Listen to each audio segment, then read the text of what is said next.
Good morning, everybody, and welcome back to your best place to receive daily updates on Aster. We're back again. We're going to do a full update on Aster right here. We'll talk about the technicals again, although I am starting to sound a little bit like a broken record when it comes to the technicals of Aster. If you watch these videos daily, then first of all, thank you and welcome back. Good morning.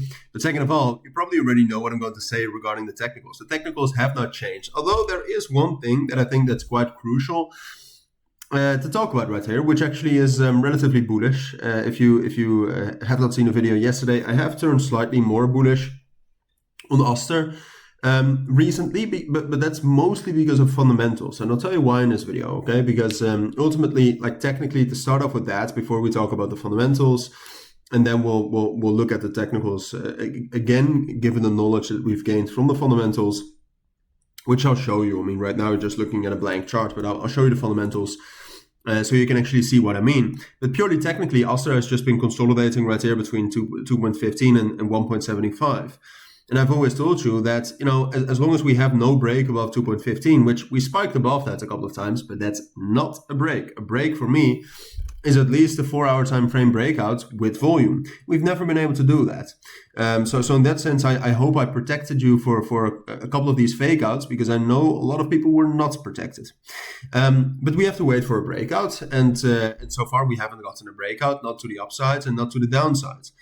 Now, the change technically makes me a little bit more optimistic is that we are compressing against the resistance level, right? So very often when you have support and resistance and the price is moving within that area and it starts kind of bouncing a lot against resistance, very often it will break out. There's many such cases, and that's also logical, right? I mean, if the price is bouncing against that resistance level the entire time, that means that the demand is picking up, right? I mean, the demand keeps coming.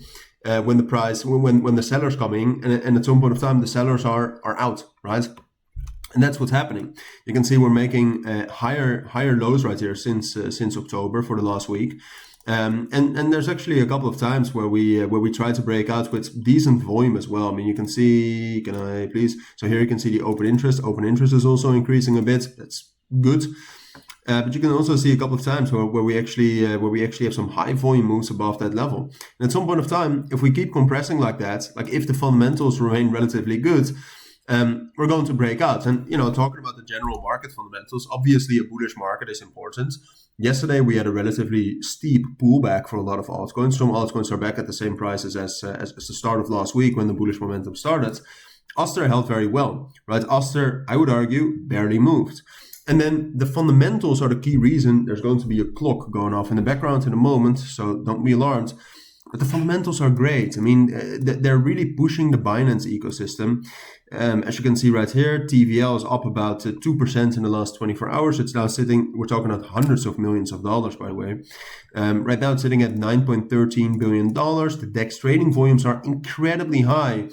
And they're putting a lot of money in this, right? This morning, we just heard about Binance Labs, or previously known as Binance Labs, but basically the venture capital arm of Binance, starting a $1 billion fund for BSC, Binance Smart Chain Development.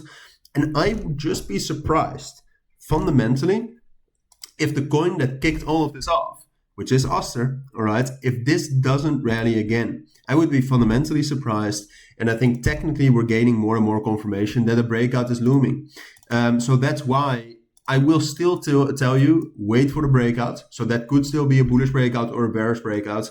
But I actively think right now that it's most likely we're going to get a bullish breakout relatively soon. So then I'm talking about the next week at the max. If not, I was wrong. So I'll keep you updated on that, certainly. And I'm not telling you right now to buy. Like I said, it's better to wait for the confirmation, in my opinion. But I think it's good to know that. So those are my thoughts for now. Thank you for watching, everybody, and take care. Bye.